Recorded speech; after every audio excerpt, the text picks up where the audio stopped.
schedule. We're accepting new patients of all ages. More info by clicking our icon at DeWittDailyNews.com. DeWittDailyNews.com is the area's leading local news source 24 hours a day, 7 days a week. Get the latest local news, obituaries, police spotter, weather forecast, and more. Head to DeWittDailyNews.com to get the local information you need to know. Your friend in Central Illinois. WHOW. Top of the morning. Thanks for being with us. I'm your host today, Seth Lawrence. The WHOW Morning Show streams to Facebook and YouTube, brought to you by Peterson Insurance, your Pekin Insurance agent in Clinton.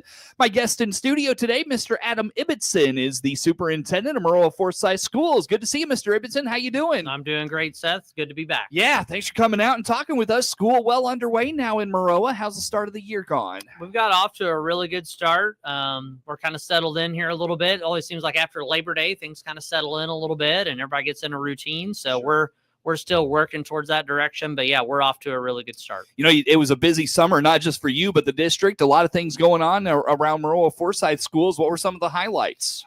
Just some projects that we've been working on. And if you drive on 51, you'll see our roof project that's going on. So I noticed that. We had some roof replacement on some spots that were flat and still had gravel on the top of them when the high school was originally built. And those have been replaced. And then we're doing some refurbishment on the rubber roof that goes over the top of the different areas there at the high school. So instead of those being black, you're starting to see those turn white with the covering that goes over the top of those for it. We've also been working on our concession stand. So if you go to Walter Boyd Field tonight for the game against Pleasant Plains, you'll walk in and you'll see that entry area now has a flat ceiling with can lights. You'll see upgraded lighting throughout. Our concession stand was updated with new cabinetry, new flooring, more HVAC for ventilation and cooling that's there, some electrical refurbishing as well to make it a little more modern. It hadn't really been touched since it was built in 2008. So some good updates there that needed to happen as a part of a summer project. Cool. You do anything special for your concessions, like pork chops or anything like that? Yeah, but they grill out and have hamburgers and have different things like that there and hot dogs and pretty well-stocked concession area that's ran by our class sponsors. Our sophomore class does the fall and our freshman class does the wintertime as fundraisers for those groups and those classes at school. Cool. Good deal. Good deal. So that's exciting. I'm sure you haven't had a home game yet, have you? We did. We played week one home as well. You were home in week one. Okay. Never mind. Against Athens and then Pleasant Plains this week. And then we're on the road next week. Okay. Gotcha. So folks have probably seen that if they've come out. But... Yeah, it looks really good. And I can't say enough about Keith Garner, our director of building and grounds. Our custodial staff has done an amazing job of getting all of our buildings to look really incredible. Keith had said, and we were thinking about, all the cleaning and just all the maintenance that has to happen with the summer, how good the buildings look, and maybe as good as they've ever looked. Yeah. The roofing crew is about ready to move down to the grade school, and they're going to do those rubber roofs as well. They're actually staging that stuff today to get ready to get started for that. Sure. And then we're continuing on with some of those projects of cleaning and getting all the schools ready to roll, and they look great. I wondered, I drove by and noticed the roofing project the other day. Is that a disruption to class at all with like noise or anything? So the part that was disruptive is whenever they were vacuuming the gravel off the roofs. Yeah. So they did that in the summer when no one was around to work through it. What actually happened is they scrubbed the rubber roof down. They make sure and fix anything that's a pinhole or anything else that's in there. They scrub the roof down, and then they start with different coats or different layers to go over the top of it. It's essentially rolled on, kind of like paint. And what it does is it creates this neoprene layer that provides, a 30-year warranty on top of that roof to protect it from breaking down anymore. So they're really just on top of the roof, and they're using rollers essentially to help apply a lot of the materials. So really minimal disruption and noise. You could hear people walking on it if they're right on the top of it, but they did a good job of doing most of that when students were not in attendance. You planning on being in Maroa for another 30 years? Well, I'll go as long as they'll have me. I'll go as long as I can, as long as they'll have me there. Very good. Very good. So summer projects are wrapped up. How much longer on that roofing project do you think? I think that we'll be done here by the end of September. I think really end of September we'll be done with pretty well everything. 1st of October, I think that's the timeline. we're nearing completion at the high school, and then they'll be down at the grade school working on that part of that roof as well. Does it's middle school in Forsyth, right? Middle school is at the same campus as the high school. They're What's in connected together. Forsyth? That's the grade school. Grade school. They'll be Yep. at the grade school next year. Yep, grade school next. I'm sorry. I Yep. misunderstood. Very good. Very good. Any other summer projects being prolonged right now? Not really. I did want to just bring up, we do have several new teachers and staff. We talk a lot of times about educator shortages and about how we're going to fill. And I feel really fortunate with the crop of new teachers that we've brought in for this year. Georgie Spargrove comes to us in our special education department. John Morrow is teaching math with us. Aaron Riddle is teaching grade school, 3rd grade for us. Angela Ingram, 7th and 8th grade English, and Lucas Teal is teaching high school social studies for us as new staff members. So really excited for them. They're great fits. I think they're doing a great job so far, and we're fortunate to be fully staffed. There's a lot of districts around who can't say that. And I'm really pleased that we were able to attract such quality candidates and have people in our schools to help impact our kids. Sure.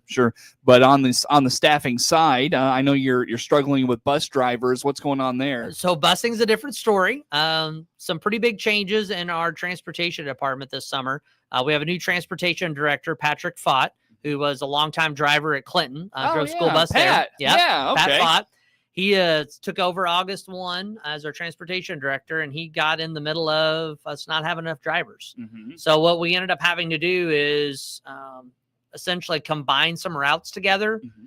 Historically at Maroa-Forsyth grade school kids, there were a set of drivers who only drove the grade school students, another set of drivers who did our middle school and high school students. Mhm. We've had to combine and stack some of those routes together. Mhm. So some of our bus drivers are driving 2 sets of kids and 2 sets of routes to try to make up for the shortfall we have with bus drivers. Mhm. That's been a challenge for our parents because bus stops have shifted. We've gone to more of a pool stop approach, Mhm. to where we've looked at where the kids are at, and we've tried to put a stop to where they're walking to Mhm. meet the bus there instead Mhm. of necessarily sidewalk to sidewalk or driveway to driveway, Mhm. trying to get them to where we're stopping the buses a fewer amount of times. Right. In order to make both stops at the middle school, high school, and the grade school, we've got to limit the amount of times our buses are stopping in neighborhoods. Mhm. So that's been a big change, and our parents have been great. They've been trying to work through challenges. Pat's done a great job. Amy Flock is our transportation coordinator who helps with that. She's also a driver for us.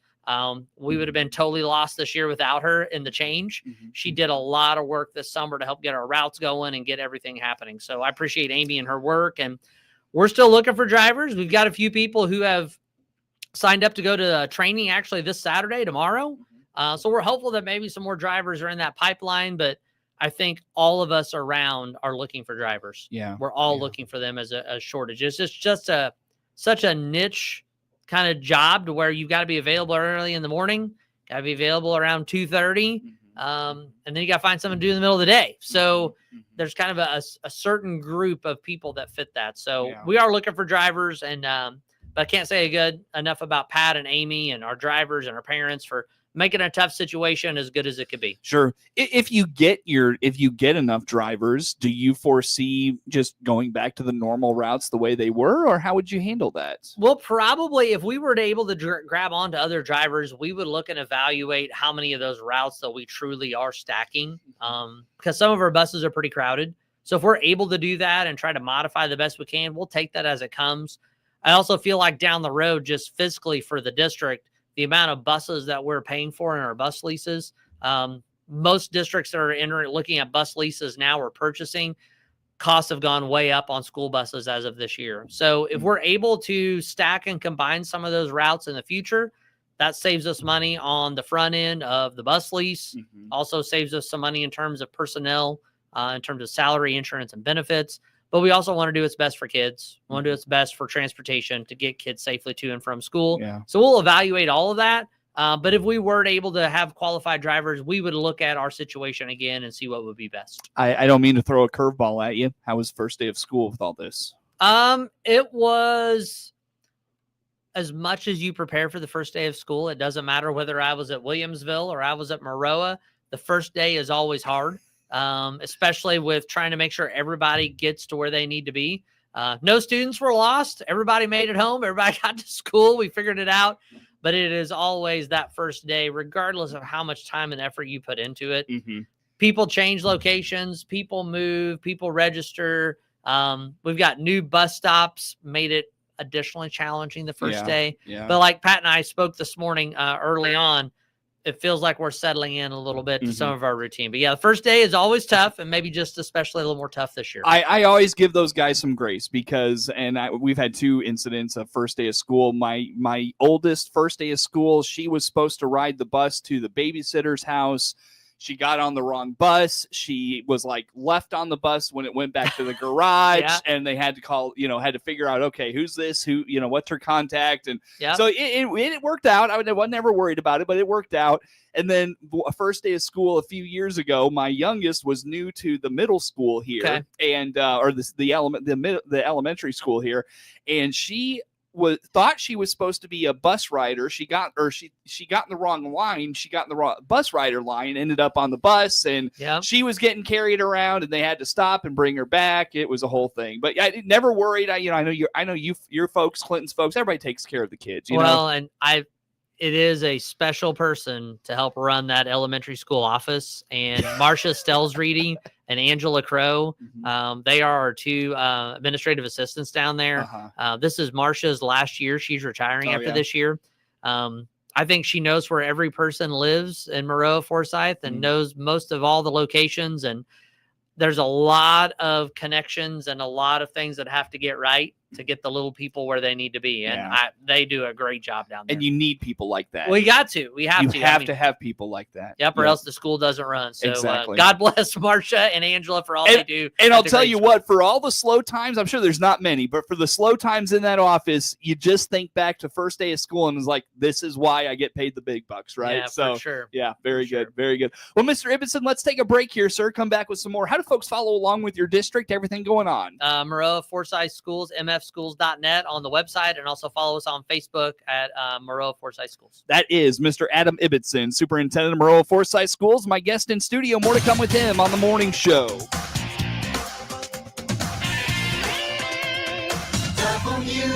WHOW.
Once again, good morning. Thanks for being with us. I'm your host today, Seth Lawrence. The WHOW Morning Show streams to Facebook and YouTube, brought to you by Peterson Insurance, your Pekin Insurance agent in Clinton. My guest in studio, Mr. Adam Ibbotson, Superintendent of Maroa-Forsyth Schools. And Mr. Ibbotson, let's talk the theme for this school year in your district. What do you got for us? Well, last year we talked a lot about excellence and pride and chasing after excellence in everything that you do. Not for perfection, but always striving for the very best. And then taking pride, because you represent Maroa-Forsyth, and taking pride in whatever it is to put your very best effort forward. Kind of a journey, kind of a growth mindset piece. And this year we're focusing on a theme of we're all Trojans. So thinking about regardless of where you're from, we have some families who have always lived in Maroa-Forsyth. We have families who moved to the Decatur area that come to us. We have a rich set of cultures and languages and families that move to our district. Some kids are really into our fine arts program, academics, athletics. There's a broad variety of experiences, but we're all under this umbrella that we're all Trojans. Regardless of where you come from, we want to try to really cultivate an idea of belonging, an idea that regardless of where you're from, you belong here. And I think sometimes in our world, while we may be connected, so to say, electronically, sometimes people still feel really disconnected and lonely at the reality of it. So finding ways to build connections for our kids, our staff, community-wise, we're focusing on some of those pieces in our schools, thinking about that theme as we talk about it. So not only are we chasing after excellence and taking pride in what we do, but we want to create a sense of community and belonging that we're really trying to pull together in the same direction, that they're all our kids. Everyone in our school district belongs, and we need to do what we can to reach those kids. So I think that's something I talked about a lot at our first in-service day, the welcome back message. We've continued to talk about that theme throughout our district and each of our 3 buildings as we move forward. So is this something you want to do on a yearly basis, is come up with a theme, and why? Why do you want to do that? I feel like a focal point. I think as superintendent, your job is really trying to help with the rudder of the ship. And if there's a direction that's clear and talked about, and if people will say, yep, excellence and pride, that's something that Maroa is about. And if people want to think about, okay, what's our focus this year? Okay, we're all Trojans. Maybe not every year, but I think initially when I first got the job, I thought, okay, what do I want to try to build for my school district culture? I want people to chase after excellence. I want them to take pride, but I also want kids to feel like they belong. And as I got into the district, and, you know, for only 1,200 kids, the diversity that's in our district, I think, is important. And I think the diversity, not only from a racial, language, cultural piece, but also just the diversity of what our kids are good at, what they're interested in, and what drives them. There's a diversity of that as well, because there's a lot of opportunities for our school. So I think that's something, you know, in these first couple years, I wanted to hammer across. And maybe there'll be a theme every year, maybe not. But I think it's my job as superintendent to set the tone of what's the direction we want to drive the district in moving forward. Sure. Speaking of driving the district, strategic planning is ongoing right now. What's going on with strategic planning? So this summer, we put out a survey to our community on Facebook and out on the internet about giving community input about what is the direction of Maroa-Forsyth Schools for the next 3 to 5 years. And that survey, I was talking with our facilitators who helped with the survey. They're really impressed with the community engagement in that survey. Our parents really are actively involved. They are actively involved in their kids' lives. They want what's the best for their kids, not only for now, but in the future. And I think that's a really great place to be at whenever you're not just focused on your own, but what does this look like for future Trojans as they come forward? So that survey closed last Friday, the 29th. So we have that data, and then we're gathering people together to be a part of the core strategic planning team. And we're going to start a series of meetings starting in September, one in September, one in October, one in November, and one in December, where we're going to bring key leaders in, teachers, administrators, community leaders, parents, kind of a mix across the group. It can't be everybody, because the meeting would be too unwieldy. But we have a group of people that have signed up and said, yeah, I'm interested to come on board. So we'll start that planning in the fall. And our goal is by the time we get to January of 26, we have a strategic plan to present to the Board of Education. Oh, wow. Once that plan is presented, then that plan would take kind of the next steps, and that's creating specific goals. And an interesting part of our group we're using Educational Leadership Solutions. They just finished with Muhammad Seymour's plan and Dunlap's plan. Is they have a goal setting group that continues on after the plan. And they also put a cost calculator with those. So if there's a particular goal, okay, what's that going to cost the district to make this happen? So we'll have goal leaders. We'll have those formulated in the spring, and then we'll have the final goals approved at probably the June school board meeting. Gotcha. So I'm excited to get started with that. What you hear from the community, if you don't mind me asking? They're proud of their schools. They feel like they have moved to the schools, really moved to the area for the quality of education. They feel like that we do a good job of educating.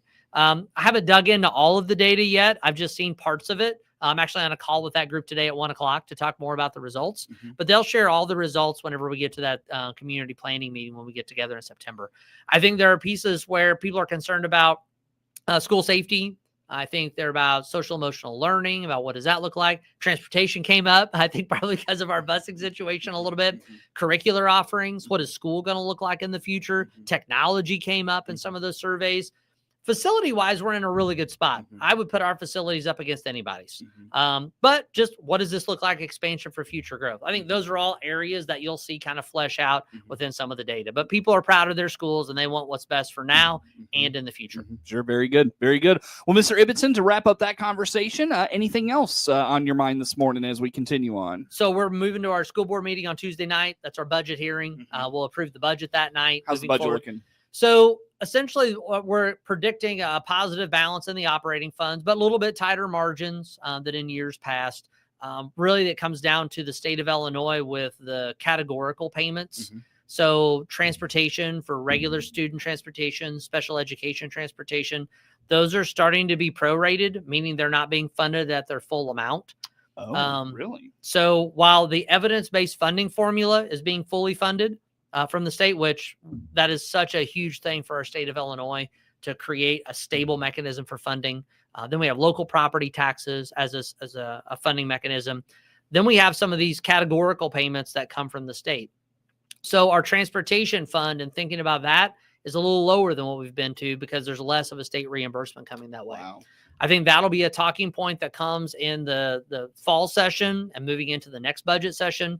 What do those categoricals look like? But I am very, the evidence-based funding formula, since that's been put in effect, creates a stable line of funding, hold harmless with those numbers. What is your breakdown of relying on tax dollars, relying on state dollars, categoricals, like just a rough percentage ballpark? So in Illinois, there are 4 tiers of school districts. So it's based on your adequacy target about what you can fund locally yourself. So we're at about 80% adequacy of funding with local property tax values and our local tax sources. We're a tier 2 school. So that means in terms of the tiers, tier 1 means that you get more additional funding from the state. 4, you get some, but very little.